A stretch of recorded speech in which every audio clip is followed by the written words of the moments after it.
O momento em que você aprende a se encolher.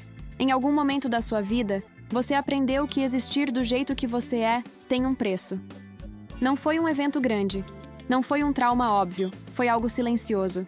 Um olhar de reprovação quando você falou demais. Um afastamento quando você demonstrou emoção.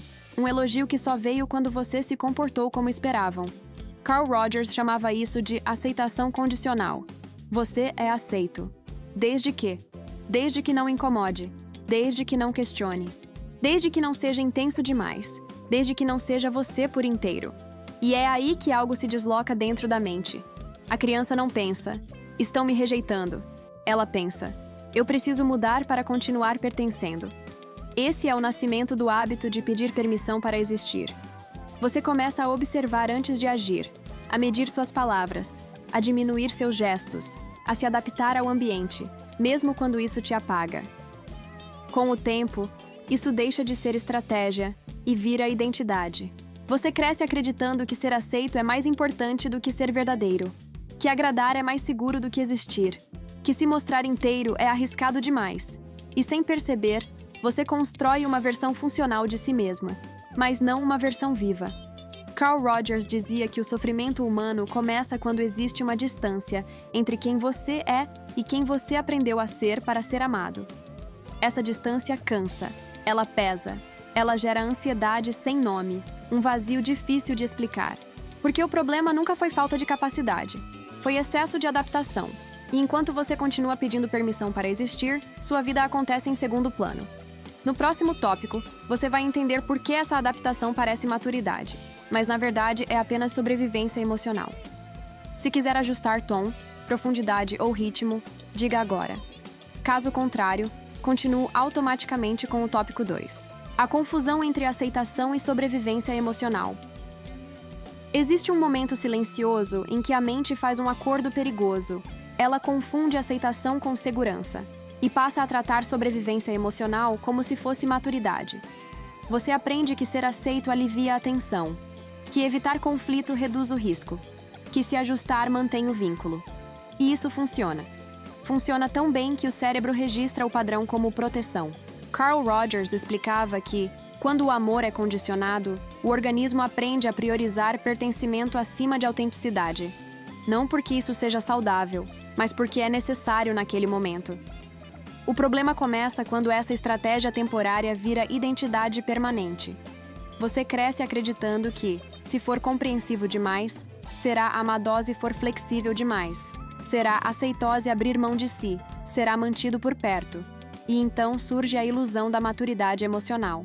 Você se orgulha de não criar problemas, de entender o lado dos outros, de aguentar mais do que deveria. Mas por dentro, algo começa a falhar, porque sobrevivência emocional não é crescimento, é contenção. Você não está se expandindo, está apenas se comprimindo para caber. Rogers dizia que o ser humano possui uma tendência natural à atualização, ao crescimento e à expressão plena. Quando essa tendência é bloqueada, a energia não desaparece. Ela se transforma em ansiedade, irritação contida, cansaço crônico. É por isso que muitas pessoas boas, calmas e maduras vivem exaustas. Elas não estão fracas, estão ocupadas demais se regulando para não incomodar. A confusão se aprofunda quando o mundo reforça esse comportamento. Você é elogiado por ser compreensivo, reconhecido por ser paciente, mantido por perto porque não exige demais. E cada reforço externo fortalece a ideia de que existir plenamente é perigoso. A mente conclui algo devastador. Se eu for inteiro, perco o vínculo. Então você passa a negociar sua presença, a dosar sua verdade, a pedir permissão, mesmo quando ninguém pediu silêncio. Esse é o ponto em que a aceitação deixa de ser algo recebido e vira algo conquistado à custa de si mesmo. E quando a aceitação depende de performance, a identidade vira palco. Você não vive, você representa. No próximo tópico, você vai entender como a busca por aprovação externa se transforma em uma prisão interna e por que quanto mais você tenta ser aceito, mais distante fica de si mesmo. Como a aprovação externa vira uma prisão interna. No início, a aprovação externa parece inofensiva. Ela vem como um sinal de pertencimento, um alívio momentâneo, uma sensação de estar no lugar certo. Mas aos poucos, algo muda. Você começa a perceber que não age mais pelo que sente, mas pelo que será aceito. Não fala pelo que pensa, mas pelo que não vai gerar rejeição. Carl Rogers afirmava que, quando a validação externa se torna a principal fonte de valor pessoal, o indivíduo perde contato com sua própria experiência interna. Ele deixa de se orientar por si e passa a se orientar pelo olhar do outro. É assim que nasce a prisão. Você se torna atento demais ao ambiente, antecipando reações, calculando respostas, editando emoções antes mesmo de senti-las por completo. A mente entra em um estado constante de vigilância. E quanto mais você busca a aprovação, menos liberdade você tem. Porque agora cada decisão precisa passar por um filtro invisível. Isso vai ser aceito? Isso vai incomodar? Isso pode me custar algo? O problema não é querer ser aceito. O problema é precisar disso para existir em paz. Rogers explicava que nesse estágio, o indivíduo começa a desenvolver um self-ideal, uma versão de si mesmo moldada para agradar. Essa versão funciona socialmente, mas cobra caro internamente. Ela exige controle constante. Ela não permite espontaneidade. Ela não tolera erro. E toda vez que você se afasta desse personagem, a culpa aparece. A ansiedade surge. O medo de perder o vínculo se ativa. É por isso que muitas pessoas sentem culpa simplesmente por dizer não, ou desconforto ao expressar um limite, ou vergonha por desejar algo diferente do esperado. A prisão não é feita de grades visíveis. Ela é feita de expectativas internalizadas. Você não está sendo controlado pelos outros. Você está sendo controlado pela ideia que criou sobre o que precisa ser para ser aceito. E quanto mais tempo você passa assim, mais distante fica da própria voz. Você já não sabe se o que sente é legítimo ou apenas uma reação condicionada. Isso gera um vazio silencioso, uma sensação de estar vivendo a própria vida, como se fosse um convidado. No próximo tópico, você vai entender por que pessoas consideradas boas demais costumam crescer menos e como a bondade mal direcionada se transforma em autoabandono. Por que pessoas boas demais crescem menos? Existe um tipo específico de pessoa que quase nunca se sente autorizada a crescer. Ela é elogiada desde cedo, reconhecida pela educação, valorizada pela compreensão. Ela é chamada de boa, mas o que quase ninguém percebe é que, muitas vezes, essa bondade não nasce da escolha consciente, nasce do medo. Medo de perder afeto, medo de ser rejeitado, medo de ser visto como egoísta.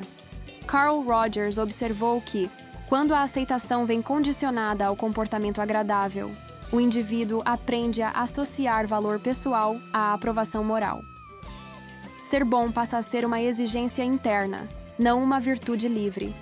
E é aí que o crescimento começa a travar, porque crescer exige fricção, exige desagradar, exige sustentar desconforto.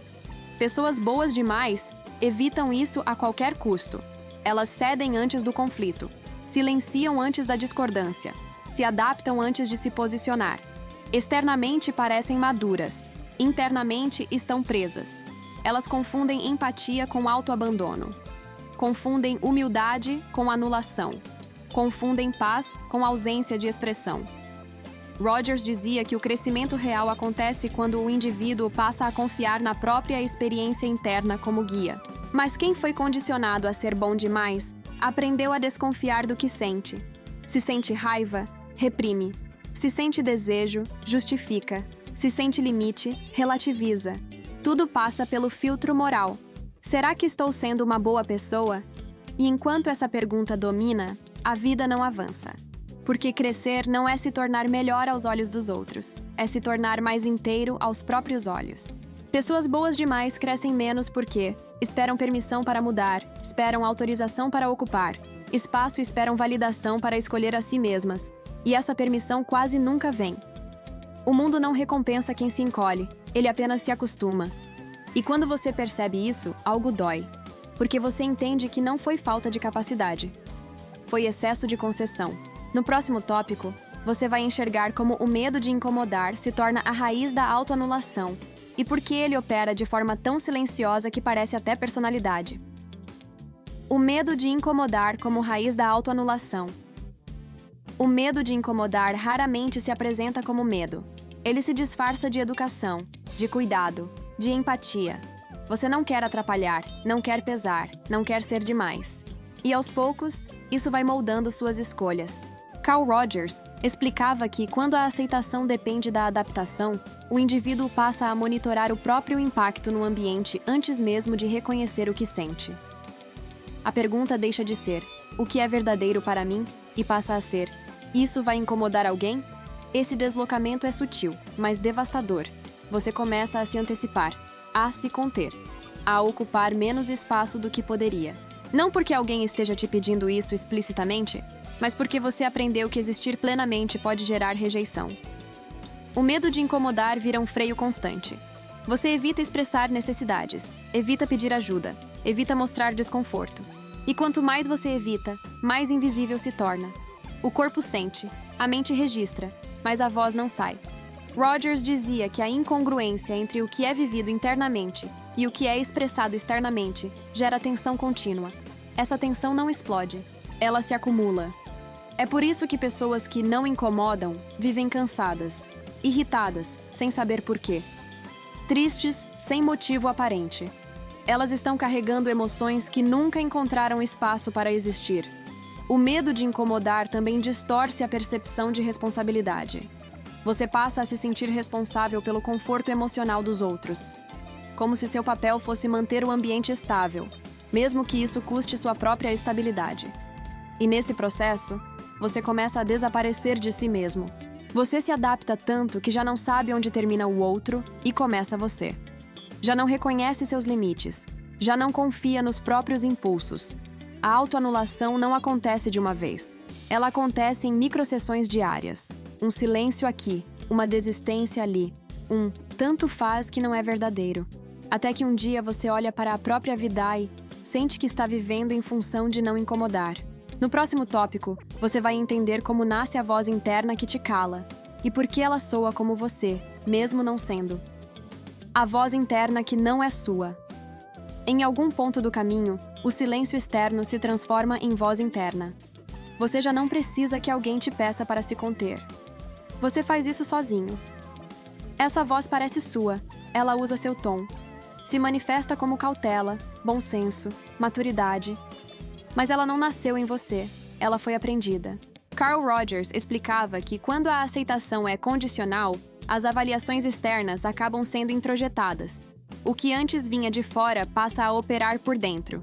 E o indivíduo começa a se regular a partir de critérios que nunca escolheu conscientemente. É assim que surge a voz que diz: não é o momento, melhor não falar. Isso é exagero. Aguenta mais um pouco. Ela não grita, ela sussurra. E justamente por isso parece razoável. Essa voz não quer te destruir, ela quer te proteger. Mas protege do jeito errado. Ela confunde segurança com contenção. Ela prefere o conhecido ao verdadeiro. Ela evita risco, mesmo quando o risco é necessário para crescer. Rogers dizia que o self se fragmenta quando a pessoa passa a confiar mais nessas vozes introjetadas do que na própria experiência direta. Você sente algo, mas imediatamente questiona. Deseja algo, mas logo relativiza. Percebe um limite, mas o empurra para depois. E quanto mais você obedece essa voz, menos você se escuta. Ela se fortalece a cada renúncia silenciosa, a cada limite não dito, a cada emoção negada. Com o tempo, você começa a acreditar que isso é prudência, que isso é equilíbrio, que isso é quem você é. Mas não é. É um reflexo condicionado. Essa voz foi construída para manter vínculos antigos, não para sustentar a vida que você precisa agora. Ela nasceu em um contexto onde agradar era sobreviver. Mas hoje, ela apenas impede expansão. O problema não é ter essa voz. Todos a têm. O problema é nunca questioná-la. Porque enquanto ela governa, você vive em negociação constante consigo mesmo. Você se explica antes de agir. Se justifica antes de escolher. Se pede permissão antes de existir. No próximo tópico, você vai enxergar o custo invisível de viver assim. E por que o preço não aparece de imediato, mas cobra com juros ao longo do tempo. O custo invisível de pedir permissão para existir. O maior custo de pedir permissão para existir não aparece de imediato. Ele não se manifesta como um colapso repentino. Ele se instala devagar, como um desgaste constante. Você continua funcionando, trabalhando, cumprindo expectativas. Por fora, tudo parece em ordem. Por dentro, algo começa a falhar. Carl Rogers explicava que quando a pessoa vive em incongruência, quando aquilo que sente não encontra expressão legítima, o organismo entra em um estado crônico de tensão. Essa tensão não some, ela apenas muda de forma. Ela vira cansaço emocional, dificuldade de decidir, sensação de estar sempre devendo algo a alguém. Você sente que está atrasado na própria vida, que existe um potencial não vivido, que algo em você está sempre esperando autorização. Esse é o custo invisível. Você começa a evitar escolhas que poderiam te expandir, não por falta de desejo, mas por medo de deslocar relações, medo de decepcionar, medo de ser visto como egoísta. E cada escolha evitada reforça a ideia de que você não pode ir além. O corpo reage antes da consciência. Rogers observava que, quando a expressão emocional é bloqueada repetidamente, o corpo passa a carregar aquilo que a mente não autoriza. Surge a tensão muscular constante, o aperto no peito sem causa clara, a exaustão que não melhora com descanso. Não é fraqueza, é contenção prolongada. Outro custo aparece nos relacionamentos. Quando você pede permissão para existir, cria vínculos baseados em adaptação. As pessoas se acostumam com a sua versão reduzida. Elas não te conhecem por inteiro. Elas se relacionam com o que você permite aparecer. E isso gera um paradoxo doloroso. Quanto mais você se adapta para manter o vínculo, menos pertencente você se sente dentro dele. Você está presente, mas não está incluído. Está perto, mas não está visto. Com o tempo, isso gera ressentimento silencioso, não contra os outros, mas contra si mesmo. Porque no fundo você sabe, ninguém te pediu para desaparecer. Você fez isso para sobreviver. O custo final é o mais alto. Você começa a duvidar da própria legitimidade, da própria intuição, do próprio direito de ocupar espaço. E quando isso acontece, crescer parece perigoso demais. No próximo tópico, você vai entender por que a autenticidade assusta tanto e por que parar de pedir permissão provoca reações que não são rejeição, mas ajuste. Por que a autenticidade assusta tanto? A autenticidade não assusta porque é agressiva. Ela assusta porque é imprevisível. Quando você para de pedir permissão para existir, algo muda no campo ao seu redor. Você não se impõe. Você não confronta. Você apenas deixa de se ajustar automaticamente. E isso é suficiente para gerar desconforto. Carl Rogers explicava que pessoas habituadas a relações baseadas em adaptação desenvolvem expectativas implícitas. Elas se acostumam com a previsibilidade do outro, com a disponibilidade constante, com a ausência de limites. Quando essa previsibilidade desaparece, a reação não é rejeição imediata, é estranhamento. Você deixa de ser tão fácil de ler, de responder do mesmo jeito, de ceder nos mesmos pontos. E isso quebra um acordo silencioso que nunca foi verbalizado. A autenticidade assusta porque ela retira o outro da zona de conforto. Ela obriga a um reposicionamento. Não porque você está errado, mas porque o sistema relacional foi construído sobre a sua contenção. Rogers dizia que a congruência pessoal provoca reorganização nos vínculos. Algumas relações se aprofundam, outras se ajustam, algumas se dissolvem. E é aqui que o medo aparece. Você teme que, ao ser mais verdadeiro, será rejeitado. Mas o que normalmente acontece é diferente. As pessoas não te rejeitam. Elas testam. Testam se você vai voltar atrás, se vai se explicar, se vai pedir desculpas por existir. E se você recua, o antigo padrão se restabelece. Mas se você sustenta, algo se redefine. A autenticidade não exige discurso. Ela se manifesta em pequenas escolhas. Um não dito sem justificativa excessiva. Um silêncio mantido sem culpa, uma decisão tomada sem pedir validação. Esses gestos parecem simples, mas para quem sempre se adaptou, são profundamente ameaçadores. Rogers enfatizava que o crescimento ocorre quando o indivíduo tolera o desconforto inicial da incongruência externa em favor da congruência interna. É o momento em que você escolhe se sentir inteiro, mesmo que o ambiente precise se reajustar. Esse é o ponto de virada. Você percebe que o medo não era de ser rejeitado, era de deixar de ser necessário do jeito antigo. No próximo tópico, você vai entender como a aceitação condicional molda relacionamentos desequilibrados e por que parar de pedir permissão revela quem realmente pode caminhar com você. Aceitação condicional e relacionamentos desequilibrados. Relacionamentos desequilibrados raramente começam com abuso evidente. Eles começam com adaptação silenciosa. Você se ajusta um pouco mais. Cede um pouco antes. Evita certos assuntos. Engole pequenos desconfortos. Nada disso parece grave isoladamente, mas, juntos, constroem uma dinâmica onde apenas um lado se expande. Carl Rogers explicava que, quando a aceitação é condicional, o vínculo passa a depender do desempenho emocional de uma das partes. Alguém precisa ser compreensivo. Alguém precisa sustentar o clima. Alguém precisa aguentar. E quase sempre, esse alguém é quem aprendeu cedo a pedir permissão para existir. Você se torna o regulador emocional da relação, o amortecedor. A pessoa que entende, cede e se adapta. O outro não precisa ser cruel, ele apenas se acostuma. Acostuma-se com sua disponibilidade, com sua flexibilidade, com sua ausência de exigência. E isso cria um desequilíbrio perigoso. Você começa a sentir que precisa se esforçar para manter o vínculo, que, se parar, algo desmorona, que sua presença só é bem-vinda enquanto não ocupa espaço demais.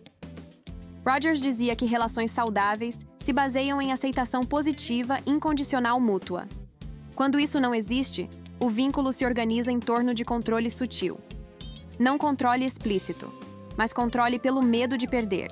Você evita conflitos para não ser abandonado. Evita limites para não ser visto como problema. Evita autenticidade para não arriscar a conexão. E, sem perceber, você desaparece dentro da relação. O desequilíbrio se revela quando você começa a crescer, quando você muda de postura, quando para de se explicar, quando sustenta um limite simples. É aí que o vínculo é testado. Algumas pessoas se aproximam mais, porque finalmente te veem. Outras resistem, porque perdem a vantagem inconsciente que tinham. Isso não é maldade, é adaptação ao novo cenário. E aqui surge uma verdade difícil de engolir. Quem só consegue se relacionar com você, quando você se encolhe, não está interessado em você.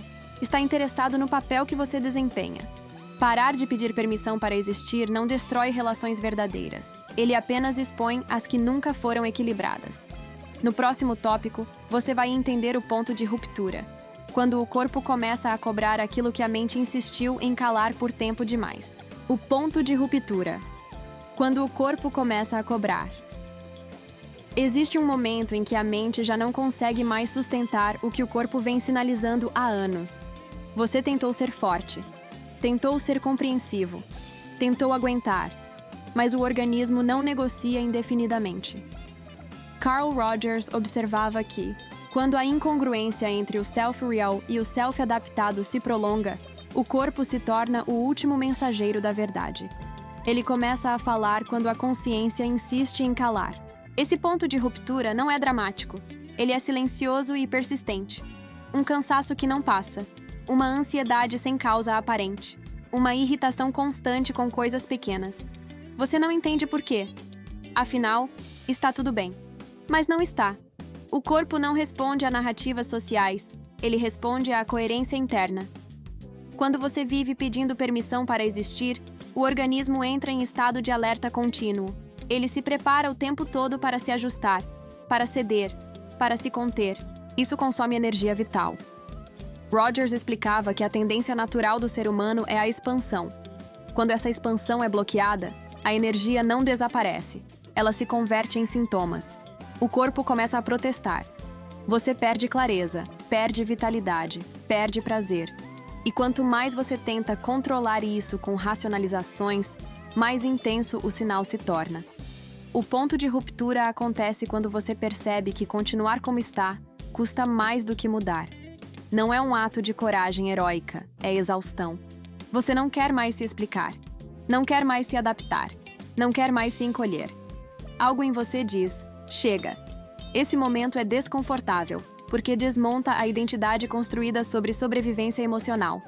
Você não sabe ainda quem será sem esse padrão, mas sabe que não pode continuar assim. Rogers dizia que a mudança real começa quando a pessoa aceita plenamente aquilo que sente, sem tentar corrigir ou justificar. Esse é o início da congruência. O corpo não está te sabotando. Ele está te chamando de volta.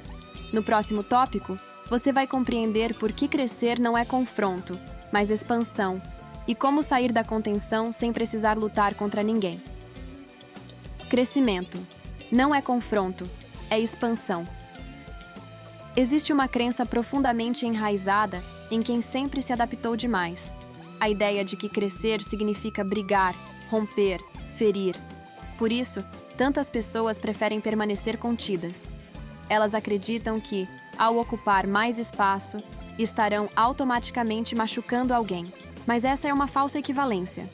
Carl Rogers afirmava que o crescimento saudável não acontece por oposição, mas por alinhamento interno. Não é um movimento contra o outro, é um movimento em direção a si mesmo. Quando você para de pedir permissão para existir, você não se torna agressivo, você se torna claro. Clareza não ataca, ela apenas revela.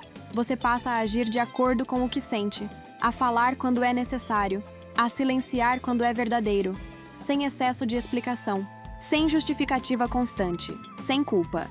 Isso é expansão.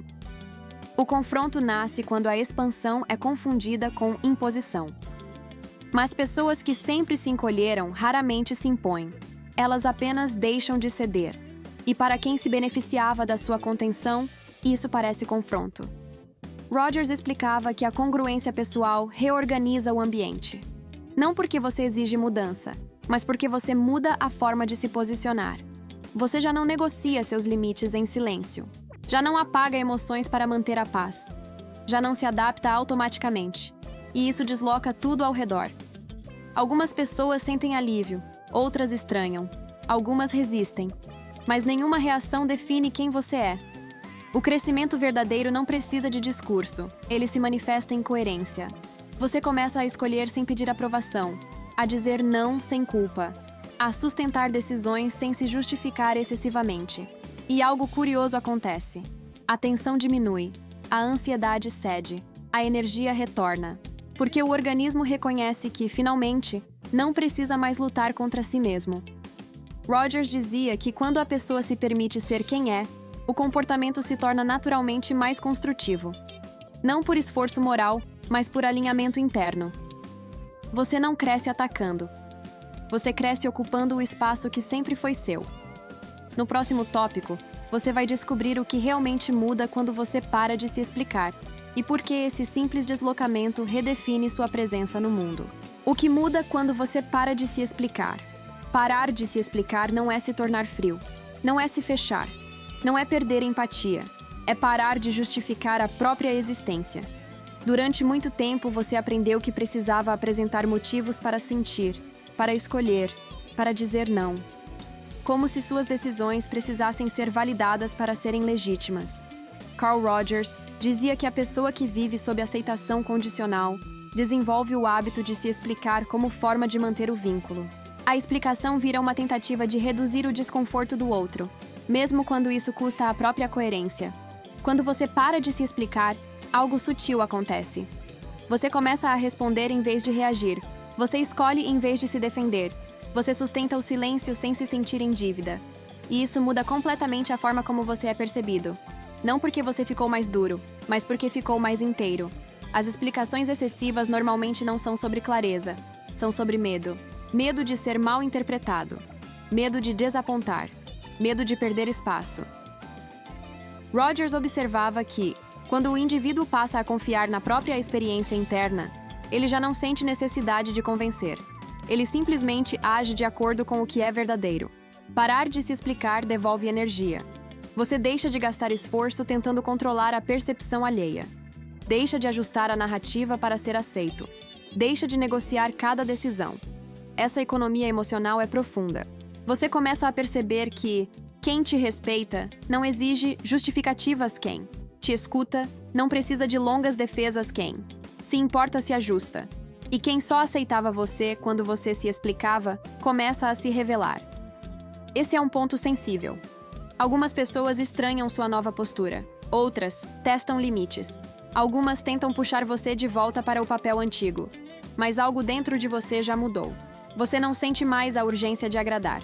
Não sente mais culpa por escolher a si mesmo. Não sente mais a necessidade de provar valor. Parar de se explicar não afasta pessoas saudáveis. Ele apenas remove o excesso de ruído que impedia encontros reais. No próximo tópico, você vai entender por que as pessoas não te rejeitam quando você muda. Elas se reposicionam, e como esse reposicionamento revela quem realmente pode caminhar com você. As pessoas não te rejeitam. Elas se reposicionam quando você começa a existir sem pedir permissão. Surge um medo imediato, o medo de ser rejeitado. Mas na maioria das vezes, o que acontece não é rejeição, é reposicionamento. Carl Rogers explicava que toda relação se organiza em torno de expectativas implícitas. As pessoas aprendem como se relacionar com você a partir da postura que você sustenta. Quando essa postura muda, o vínculo precisa se reorganizar. Isso gera desconforto. Não porque você esteja errado, mas porque o acordo silencioso foi alterado. Algumas pessoas se aproximam mais. Elas sentem alívio ao lidar com alguém mais claro, mais inteiro, mais presente. Outras se afastam um pouco, não por ódio, mas por confusão. Elas não sabem mais como se posicionar diante de você. Antes você explicava, agora você sustenta. Antes você cedia, agora você escolhe. E isso quebra a previsibilidade. Rogers dizia que relações baseadas em congruência exigem maturidade emocional. Nem todos estão prontos para isso. Algumas pessoas se beneficiavam da sua adaptação constante, da sua disponibilidade sem limites, da sua ausência de exigência. Quando isso desaparece, elas sentem perda, não de você, mas do papel que você desempenhava. E aqui surge uma distinção importante. Rejeição é quando alguém não aceita quem você é. Reposicionamento é quando alguém precisa se ajustar à sua nova presença. Uma coisa dói, a outra revela. Você começa a perceber quem consegue se relacionar com você sem que você se diminua. Quem permanece quando você não se explica. Quem respeita seus limites sem drama. Isso é um filtro natural. Você não precisa expulsar ninguém. Não precisa cortar relações abruptamente. Não precisa justificar seu crescimento. Basta sustentar sua nova postura. Rogers enfatizava que a autenticidade tem um efeito organizador. Ela alinha relações compatíveis e desorganiza as que dependiam da sua contenção. E isso não é perda, é clareza. Você deixa de se sentir culpado por crescer. Deixa de se sentir responsável pelo desconforto alheio. Deixa de confundir adaptação com amor. As pessoas não estão indo embora porque você mudou. Elas estão se mostrando agora que você mudou. No próximo tópico, você vai compreender o nascimento da identidade adulta, o momento em que você deixa de viver para ser aceito e passa a viver para ser verdadeiro. O nascimento da identidade adulta. A identidade adulta não nasce quando você assume responsabilidades. Ela nasce quando você deixa de negociar a própria existência. Durante muito tempo, você viveu a partir de ajustes. Ajustes emocionais, ajustes comportamentais, ajustes silenciosos para continuar pertencendo. Isso era sobrevivência, não era escolha. Carl Rogers explicava que a maturidade psicológica acontece quando o indivíduo passa a se orientar pela própria experiência interna, e não mais pelas condições externas de aceitação. É nesse momento que a identidade deixa de ser reativa e passa a ser autorregulada. O nascimento da identidade adulta é sutil. Não vem com coragem explosiva, vem com quietude.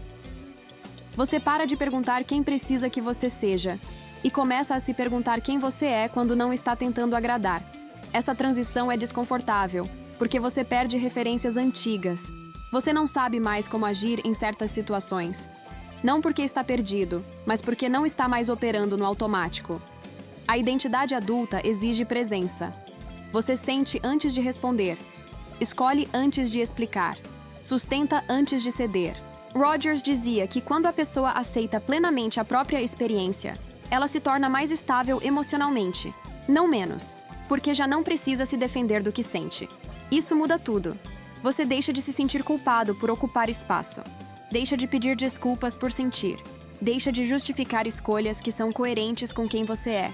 A identidade adulta não busca aprovação, ela busca alinhamento. E esse alinhamento traz uma paz diferente. Não a paz da ausência de conflito, mas a paz da coerência. Você ainda sente medo, ainda sente dúvida, ainda sente desconforto. Mas agora você não se abandona para evitar esses sentimentos. Você os atravessa. Esse é o ponto em que crescer deixa de ser esforço e passa a ser consequência. Você não precisa mais provar valor. Não precisa mais convencer ninguém. Não precisa mais pedir permissão para existir. No próximo e último tópico, você vai integrar tudo isso em uma verdade simples e definitiva: existir sem pedir desculpas, e o que isso realmente significa na prática diária. Existir sem pedir desculpas. Existir sem pedir desculpas não significa viver sem empatia. Não significa ignorar o outro. Não significa endurecer. Significa algo mais simples e mais profundo: parar de tratar a própria existência como um erro. Durante muito tempo, você aprendeu que precisava compensar quem você é. Compensar com cuidado excessivo. Com silêncio. Com adaptação constante. Carl Rogers dizia que a verdadeira liberdade psicológica surge quando o indivíduo aceita plenamente sua própria experiência, sem tentar moldá-la para ser digno de aceitação. Esse é o estado de congruência. Existir sem pedir desculpas é agir a partir desse lugar. Você sente e não se culpa. Escolhe e não se explica além do necessário. Diz não sem carregar vergonha. Não porque você se tornou indiferente, mas porque se tornou íntegro. A integridade emocional muda sua presença no mundo. Você fala menos, mas com mais peso. Age com menos esforço, mas mais verdade. Ocupa espaço sem precisar justificar. E algo curioso acontece. O mundo se ajusta. Algumas pessoas se aproximam mais, outras se afastam naturalmente, mas você já não se perde nesse movimento, porque agora você tem um eixo. Rogers enfatizava que a pessoa congruente não precisa se afirmar constantemente. Ela simplesmente é, e isso por si só comunica. Existir sem pedir desculpas não é um ato isolado, é uma prática diária. É perceber quando você vai se explicar e escolher o silêncio. É notar quando vai se encolher e sustentar a postura. É reconhecer quando o medo quer dirigir e não entregar o volante. Você não se torna perfeito, você se torna presente. E presença muda tudo. Você deixa de viver à espera de autorização, de aprovação, de validação. Você cresce porque finalmente está inteiro. E quando alguém não consegue lidar com isso, não é um problema a ser resolvido, é uma informação a ser acolhida. Existir sem pedir desculpas é o fim de um ciclo, e o início de uma vida que não precisa mais ser pedida.